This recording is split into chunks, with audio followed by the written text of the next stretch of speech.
নবীজি বলেছেন যখন ওই মাইয়াতকে অর্থাৎ ওই জান্নাতি ব্যক্তি কবরবাসীকে জান্নাতটা দেখানো হয় সকালে আর সন্ধ্যায়, তখন হাদিসে এসেছে আপনার যেন ওই মাইয়াতের যেন অন্তরটা খুশিতে আটখানা হয়ে যায়। কেন? সুবহানাল্লাহ, একটা আরামে আছি আর ঠিক সকালে আর সন্ধ্যাতে আমার সামনে যে পেশ করা হচ্ছে, আমাকে এই সুখময় ইস্তারখানাতে দেওয়া হবে, তখন যেন তাদের হৃদয়টা আরো খুশিতে আটখানা হয়ে যায় যে আমি আরামদায়ক জায়গাটা আমি যেন নিশ্চিত কিয়ামতের দিন আমি পাচ্ছি, যেটা ভয়াবহ কঠিন দিন সেই দিনটাতে।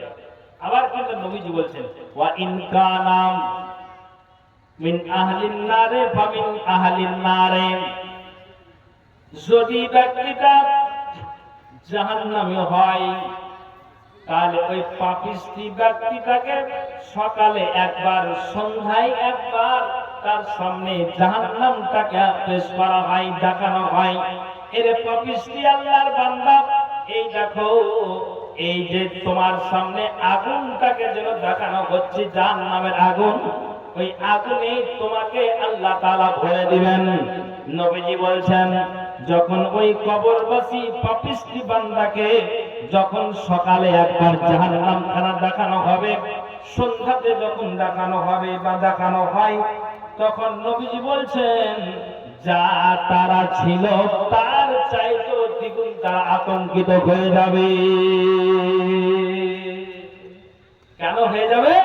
যে আল্লাহু আকবার, এরকম একটা কঠিন জায়গাতে আমার স্থান, যে আমাকে কিয়ামতের দিনে হিসাব ক্লিয়ার হয়ে যাওয়ার পরে আমি এখানেই বুঝতে পারলাম যে আমাকে সে লাল ঘরে যেতে হবে। তাহলে মরে যাওয়ার পর মানুষ টের পাবে যে হ্যাঁ, যে আমার স্থায়ীটা আমার স্থানটা কোনখানে হবে। ভাইজান, তাহলে এখন আমার আল্লাহ তাআলা জ্ঞান দিয়ে রেখেছেন যথেষ্ট, আল্লাহ তাআলা জ্ঞানবান বুদ্ধিমান ব্যক্তি, তাহলে আমরা যদি এইভাবে দিন আর রাত কাটাই ইবাদতের ধার যদি নাই ধারি, তাহলে আপনি বলুন কিয়ামতের দিন আমাদের প্রতিফলটা কি হবে, কি হবে? আপনি চিন্তা করুন। এই জন্য আমি পূর্বে শুরুতে হযরত উমর রাদিয়াল্লাহু তাআলা আনহুর কথাটা বললাম যে আসারে মুবাশশারের ভিতরে তিনি একজন, তারপরে একটা কথাকে ছন্দমূলে জানার জন্য তেনার কানটা ব্যাকুল, যে বলা হুযায়ফা যে আমার কি লিস্টে নামটা আছে, যদিও জান্নাতি ব্যক্তি। সুবহানাল্লাহ, তাহলে আমরা পাপী গুনাহগার, আমরা তাহলে কোন জায়গায় দাঁড়িয়ে আছি? কখন আমাদের জ্ঞানটা আসবে? হায় আল্লাহ, তাহলে মাথায় উঠান যেন আমরা আল্লাহর ইবাদত থেকে যেন আমরা এড়িয়ে না যাই। জি, মসজিদে আযান হওয়া মাত্রই আল্লাহর ঘরে যান, 10 মিনিট অন্তত আল্লাহকে সময় দিন। তারপরে আপনার দুনিয়ার কোনো কাজ আছে, আপনার পরিবারের সংসারের কাজ আছে, আবার এসে আপনার কাজে আপনি যুক্ত হয়ে যান। কিন্তু আল্লাহর ইবাদত ছাড়া খবরদার পা বাড়ালে কিয়ামতের দিন আমাকে আর আপনাকে ওই লজ্জিত লাঞ্ছিত অবস্থাতেই আমাকে আর আপনাকে বসবাস করতে হবে। কেন? নবীজি বলেছেন, আদি ইবনে হাতিম থেকে হাদিসটি বর্ণিত, আল্লাহ পাকের রাসূল বলেছেন মা মিনকুম মিন আহাদিন ইল্লা সায়ুকাল্লামুহু রাব্বুহু লাইসা বাইনাহু ওয়া বাইনাহু তারজুমানুন।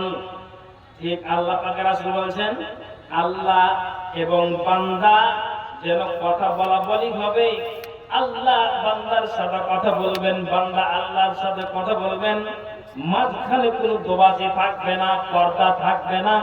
যেমন এইটা সুন্দর করে আপনি প্যান্ডেলটাকে মধ্যখানে একটা চাদর দিয়ে কাপড় দিয়ে আপনি যেইভাবে হোক না কোনো ঘেরাও করে দিয়েছেন, আড়াল করে দিয়েছেন, মায়েদের চেহারাটা দেখতে পাওয়া যায় না। আমরাও কেমন মায়েরা দেখতে পাই না, মধ্যখানে একটা পর্দা পড়ে আছে। ঠিক নবীজি বলছেন যে আল্লাহর সাথে বান্দার কথা হবে, কিন্তু মাঝখানে কোনো দোবাজি থাকবে না, কোনো পর্দা থাকবে না।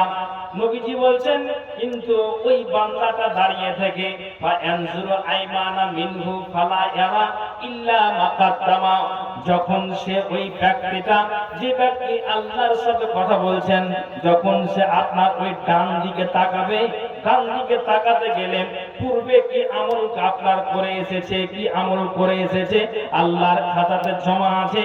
আপনার ওই আমলগুলো যখন ওই দিকে ডান দিকে তাকাবে তখন তার পূর্বের আমল সমস্ত কিন্তু সে আপনার জন্য দেখতে পাবেন।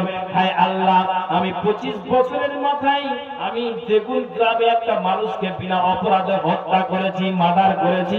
হায় আল্লাহ, 30 বছরের মাথায় একটা নারীকে আমি ধর্ষণ করেছি, তার ইজ্জত আমি লুটেছি।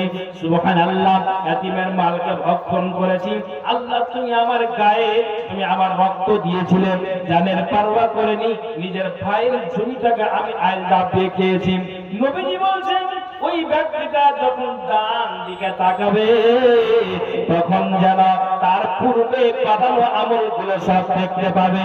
আবার আল্লাহ পাক রাসূল বলছেন ফায়ানজুরু আসহামা বিনহু ফালা ইয়ারা ইল্লা মা কাদ্দামা। আবার যখন বাম দিকে তাকাবে তখন পূর্বে পাঠানো আমলগুলো সব কিন্তু দেখতে পাবে। আপনি যা করেছেন, ভালো করেছেন, মন্দ করেছেন, সমস্ত কিছু ডান দিকে তাকাবেন পূর্বে পাঠানো আমল ছাড়া, আর আপনি কিছুই দেখতে পাবেন না। বাম দিকে তাকালে পূর্বে পাঠানো আমল ছাড়া আর কিছু আপনি দেখতে পাবেন না। নবীজি আমার বলছেন ফায়ানজুরু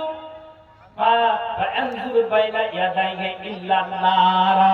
আবার যখন ওই ব্যক্তির সামনের দিকে তাকাবে তখন যেন জাহান্নামের আগুনটা তার সামনে থাকবে।